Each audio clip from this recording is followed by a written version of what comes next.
What's up, guys? I'm LQ. This is the LQ Review. Thank you so much for joining me here at the LQ Review. This is where we talk about all the geeky, nerdy stuff that interests me. And one of my interests, as we know, is that I am a huge Survivor nerd. And literally never missed an episode of Survivor. So, Survivor 40 is coming up. Winners at War.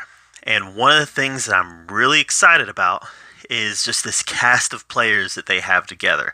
Some of the all-time greats. Now, I've already done a video where I predicted the boot order. It's going to be completely wrong. I have no inside information. I haven't even read any spoilers. So it's going to be totally wrong. But it's my prediction for the boot order. I've done a video where I've kind of broken down the tribes. I've done a video where I've talked about the winners who aren't on season 40, the winners who have gotten the winners who got snubbed. But now I'm going to take the 20 winners that are on season 40 and I'm going to rank them 20 to 1 based on the ones that I'm most cheering for. So the person that comes in 20th place will be the one that I least want to win. The person that comes in first place is the one that I most want to win. So this is a who am I cheering for video. Alright, so this will be my last video before season 40 premieres. This Wednesday we have our Survivor special. Kind of like what they did before Heroes vs. Villains, like a retrospective special. And then a week from this Wednesday, we're going to have the season premiere of Winners at War. Super excited about it. So let's go ahead and start off on this list. But before I get started on that list, make sure you hit that subscribe button. You know what, guys? I put out a lot of content about all the nerdy stuff that interests me. We're talking movies, comic books, Star Trek, Star Wars, Survivor, The Walking Dead. I put out a lot of content. Just want to make sure that you're up to date with what I'm doing. So make sure you hit that subscribe. Let's get into the top 20 now, though. The top 20 that I'm cheering for. 20 to 1. So number 20, the survivor that I'm least cheering for, and that is Denise Tapley. I kind of feel like the Survivor Philippines was kind of a weak season to begin with, and it's kind of just this middling season where you knew that she was going to win, and you couldn't really argue against her winning because she was the best player, but you didn't like the fact that she won. That was the best way I could describe Denise. She deserved it. She was the best player, but you didn't like it because it was just kind of a ho-hum type season. So Denise Tapley's my number 20. My number 19 is Natalie Anderson. Natalie, for whatever reason, just rubbed me the wrong way. She just rubbed me the wrong way. Now, I'll concede she played a great social game, but she just rubbed me. I don't know. Have you ever had one of those people, a contestant on Survivor, assuming that since you're watching this video, you're a Survivor fan, have you ever had a contestant on Survivor that you didn't know why you didn't like them? You just didn't like them. Well, that was Natalie for me. I just wasn't a fan of Natalie at all. And I couldn't tell you why. Right now, I couldn't tell you why.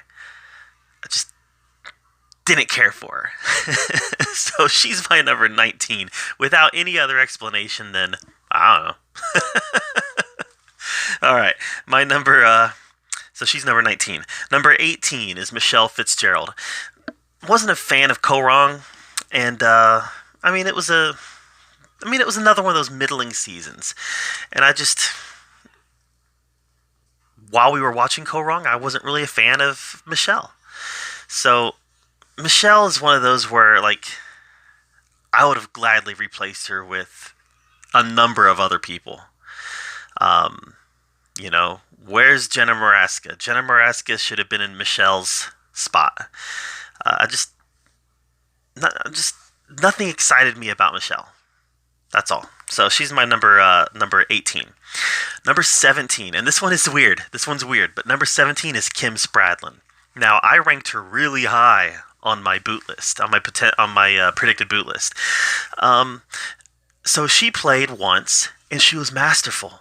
She's one of the greatest players of all time who's only played once. And that's kind of the key for me, okay? So she played in One World. I hated One World. One World is probably one of my bottom 5 seasons of Survivor. So the fact that she played so masterfully, and she went down as being, if you really evaluate her gameplay in One World, you can't deny the fact that she's one of the all-time greats. Except that she's only played once. And she played in One World, a really bad season. So, I'm kind of cheering for her to not do well in this. So that would be validation to me that she only won One World because the players were so bad that season. It's probably completely wrong, but in my twisted head, where all the wiring is completely mental and weird, that would be how I would validate the fact that I did not like One World. Was, yeah, she won up against a bunch of goats. Look what happened when she played against real people. So yes, I've got Kim Spradlin as my number 17, even though I think she's going to do much better than that. I'm kind of rooting for her to go out early because it will just validate the way I feel about One World. All right, so number 16. Number 16 is Nick Wilson. David vs. Goliath was an okay season. He was an okay winner. Nothing really stood out and excited me about him. So for me, Nick Wilson sits at number 16. He's just probably a little bit above Michelle and Natalie, who I also feel kind of similar to. Probably above them a little bit just because, he never got any votes. Went through the whole season, never got any votes. And I probably as a dude, I identify with him a little bit better. So that's really probably the only difference, because as far as qualities are concerned, I really see him a lot in the same vein as I see Natalie, and a lot in the same vein as I see Michelle. So Nick Wilson is my number 16. Number 15, Wendell Holland. He was a very likable winner. He was a winner that I enjoyed watching. He was somebody that I could root for, but I never really found him all that interesting. And that's the thing, is that Ghost Island as a season wasn't all that interesting. It was kind of this really fun idea, this big idea that kind of just flopped. Now, it didn't flop anywhere nearly as bad as Island of the Idols. Don't get me wrong, Ghost Island had its positive qualities. Island of the Idols was gutter trash. But the twist had nothing to do with why it was gutter trash. I've talked on this channel before about how Island of the Idols is my most despised season of Survivor ever. Even One World, even seasons like Marquesas and Thailand, and even seasons like Redemption Island, seasons that I don't love, I can sit down and watch them because it's Survivor. It's entertaining. Even so, I'm compare Survivor against Survivor. And even like Redemption Island and Marquesas and the ones that I consider to be the worst seasons, I can still watch them because it's Survivor and it's entertaining. Island of the Idols I will never watch again. It was horrible. Horrible. It was bad television.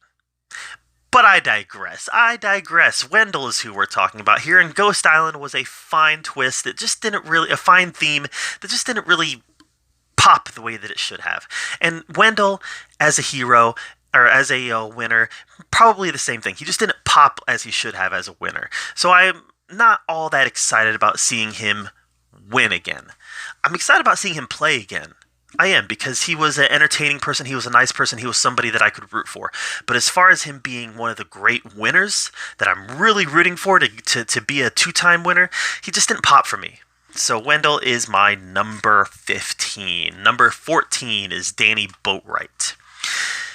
Dana's an old school player, so that she gets points just for being an old school player. I've been watching since that first season in the summer of 2000.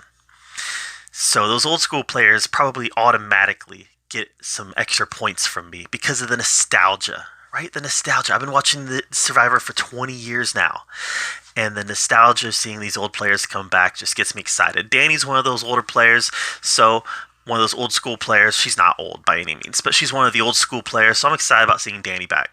I am. Even though I wasn't the biggest fan of her when she played, I'm excited about seeing her back. So she is my number 14.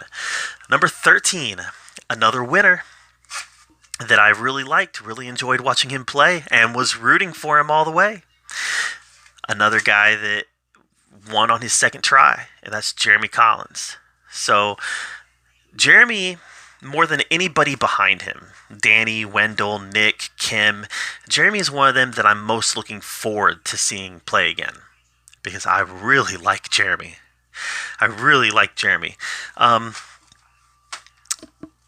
that just really speaks to the strength of the people ahead of him, how much I liked them. Because Jeremy's probably the first one on the list where I can look at and say, I like him.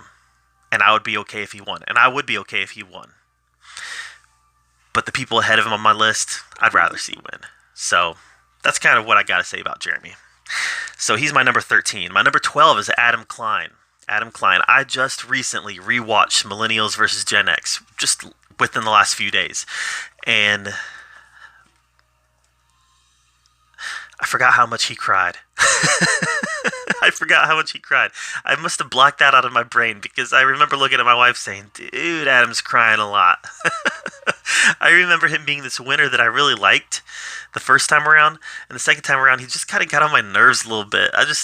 Dude cried a lot. And I realized Survivor's emotional. Survivor tests you. It tests your emotions. And I realized he had some stuff go down with his mom. His mom was sick. He gets back. His mom passes away shortly after. Dude cried a lot. I'm not saying he didn't have valid reasons for crying. I'm not saying that there wasn't validity and true emotion behind it. But dude cried a lot. So I like Adam, though. I like him. And he's a super fan. And as him being a super fan, I like him. So Adam's my number 12. Number 11 is Sarah Latina. Cagayan is one of my all-time favorite seasons. Cagayan was so great. Looking at the cast, there's no surprise that there's two winners that came out of Cagayan, Tony and Sarah. And Sarah is somebody who did that 180. She played like a hero her first time, got voted out, played like a villain her second time. She even admits she took tips from Tony, and she wins. So it's going to be really interesting to see how she plays the game this time. What approach she takes it this time. Is she going to play like that villain? Is she going to play like that hero? Is she going to play somewhere in the middle? I'm personally really excited about watching her play, having to maybe change it up again. And so I'm rooting for her, definitely. So she's at my number 11. Number 10. I literally, just today, I started it yesterday. Excuse me. I started it yesterday. I finished it today. I literally just watched Survivor. It is out of Heroes versus Healers versus Hustlers. Literally just today and yesterday watched it.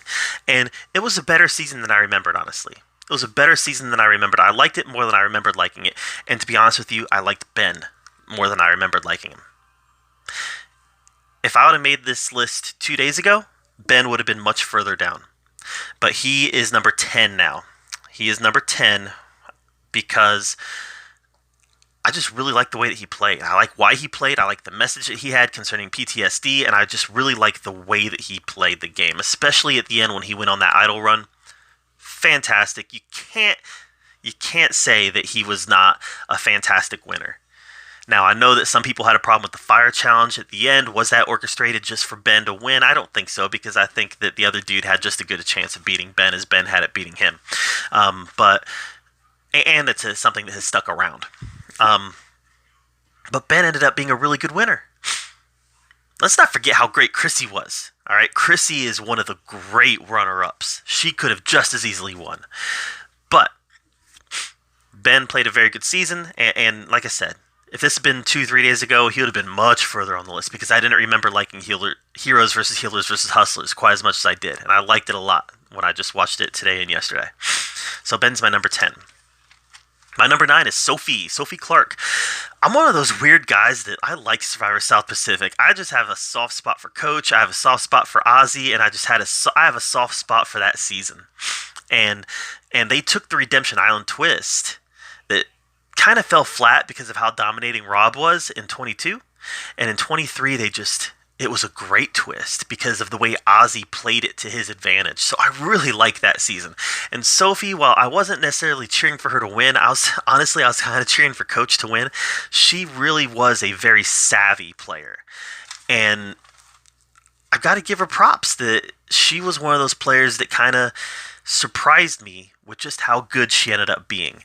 And for whatever reason, unlike Kim, I look at somebody like Sophie and I'm like, you go, girl, let's do it again. I look at Kim and I'm like, your season sucked.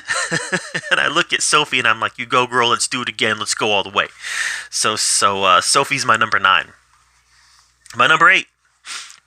Lots of old school player points here. Lots of old school player points, and that's Amber Mariano, formerly Amber Burkich. She won All-Stars. Maybe she shouldn't have won All-Stars. Maybe that should have been Rob's win. We could debate that all day long. But she won All-Stars. Probably should have been Rob. But, it was a bitter... All-Star is one of those famous bitter juries. And they gave it to Amber in spite of Rob. But she's an old-school player. She played in Season 2, Australia. Australia was such a great season. Australia is what took Survivor from this fun experimental show to icon status show. So, just the fact that she played in Australia, boom, let's do this. I love the fact that Amber's back. Can't wait to see how she plays in this season, especially with the huge target that is her husband painted right on her back. So that'll be exciting.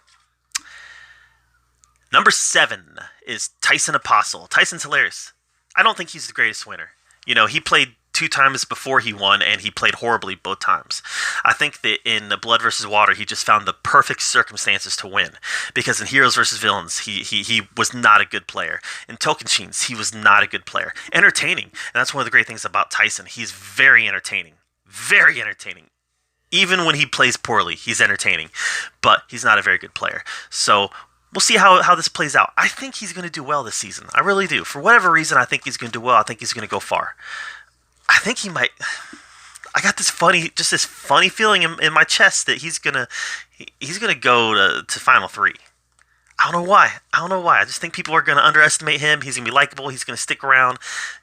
Who knows? But he's my number 7 that I'm rooting for. Number 6 is kind of funny because I did not like her in Heroes vs. Villains, and I did not like her in Pro Islands, but she's high on this list because wouldn't it be cool if Sandra won a 3rd time? Wouldn't it be cool? I think Parvati should have won Heroes vs. Villains.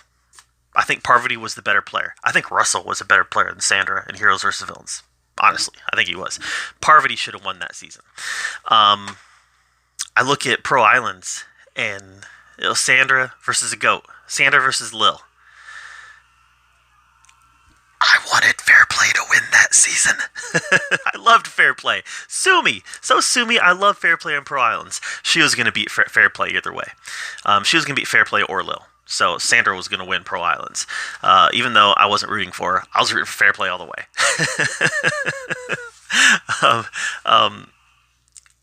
I don't think Sandra's going to make it far in this.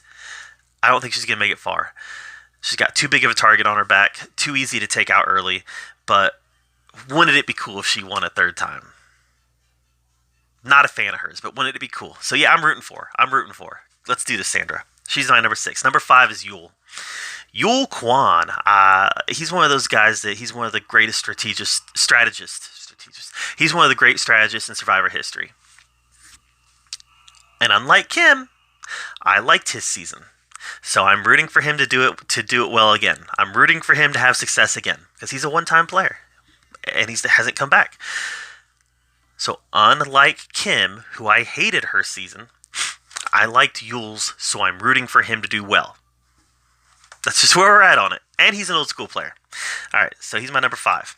Number 4 is Tony Vlachos. He's one of my all-time favorite winners. He's hilarious, he's fun, he's entertaining, he plays hard, he plays and plays and plays and plays. And that's what I love about Tony, is he doesn't stop playing. The second he gets on that island, he's going to be pedal to the metal playing hard, and I love it. So, he's entertaining, he's funny, and he has a strategic mind about him. I don't think he's going to make it far. I think he's going to be an early, easy target, especially being on the same tribe as Sandra again, because Sandra got rid of him last time because he was such a big target. So I don't look for him to be around long. I hope he is. Clearly, he's my number 4 that I want to see win it, but I don't think he will be. So Tony's my number 4. My number 3 is Ethan Zohn. Old school player, season 3 Africa. He was the last winner standing in Survivor All-Stars. And, he's had an inspirational life. He's somebody that you can't help but root for. Defeating cancer, he's given his life to working with youth. And you just got to respect the guy for the stuff that he's overcome and the stuff that he's accomplished. And unlike the two names ahead of him, I think he has a chance at going really far. I really do. I think people are going to like him. They're going to like his story, and they're going to want to keep him around. So I don't know. But I really think he has a chance at going far. And I'm really rooting for him. I'm pulling for him hard. Ethan is my number 3. Number two is one of my all-time favorite players, and that's Parvati. She is a player that has evolved over time. In Cook Islands, she was a weak player. I'll say it. In Cook Islands, she was a weak player. Full of potential, but a weak player. In Micronesia, her game evolved. And she brought about the Black Widow Brigade that was able to take the game to the end. And then in Heroes vs. Villains, it evolved again. To where she was on the bottom from the get-go. If you remember, they were targeting her the very first episode, and she worked her way in and made it all the way to the end again. She should have won. She should have won Heroes vs. Villains. She was the best player that season. She used Russell. She used Danielle. She used the players that she needed to use to get to where she needed to get. She was the best player that season, Parvati. And I'm rooting for her hard. I don't think she has a chance to go far. I really don't. But I'm rooting for her hard because I'd love to see her make it far in this game. I'd love to see her win. She deserves that second win. She should have gotten it in Heroes vs. Villains. So she's my number 2. But my number 1 is one of my all-time favorite players. Probably my number 2, maybe number 1. Number 1, number 2, number 3, somewhere in there of all-time favorite players, and that's Boston Rob. All right, I know a lot of people don't like Boston Rob. He's played 4 times. He won his 4th time. And he won his 4th time on a season where people were just kind of getting in line and doing what Rob said. So I know that he's been around a lot, and I know he's played a lot, but he is such a good player. He's great at challenges, great at puzzles, understands the strategic aspect of the game, gets the social dynamics. He is such a strong Survivor player that when I think about if someone were to ask me, tell me the first Survivor contestant that pops in your head, it'd be Boston Rob. He's the first one that pops in my head because he is the quintessential Survivor player. And even though he may not be my favorite, I've got a few people that I might put ahead of him. He's right up there. And boy, I would love to see him win again because he's one of those players that, he says that he owes everything he has to Survivor. Survivor owes a lot to him. To be honest with you, Survivor owes a lot to him because he's one of those characters that people love to see and they keep coming back for. So I'm a big fan of Boston Rob. He's the number 1 guy that out of all the 20 players, he's the number 1 that I want to see win it. Parvati's number 2, Ethan's number 3, Tony's number 4, but Boston Rob is the one. If I could pick the winner, it'd be Boston Rob. So that's where I'm at on how I rank them in terms of preference. Who do you want to see win Survivor Winners at War? Not who do you think will win, because I think Boston Rob's going to go out really early. If not number 1 or 2, it's going to be somewhere in there. I think he's going to go out really early. But this isn't who I think is going to win. This is who I want to win. So don't tell me who you think is going to win. Tell me who you want to win in the comments down below. Thank you so much for being here at the LQ Review, where we talk about all the geeky, nerdy stuff we love to talk about. And until next time, guys, we'll see you later.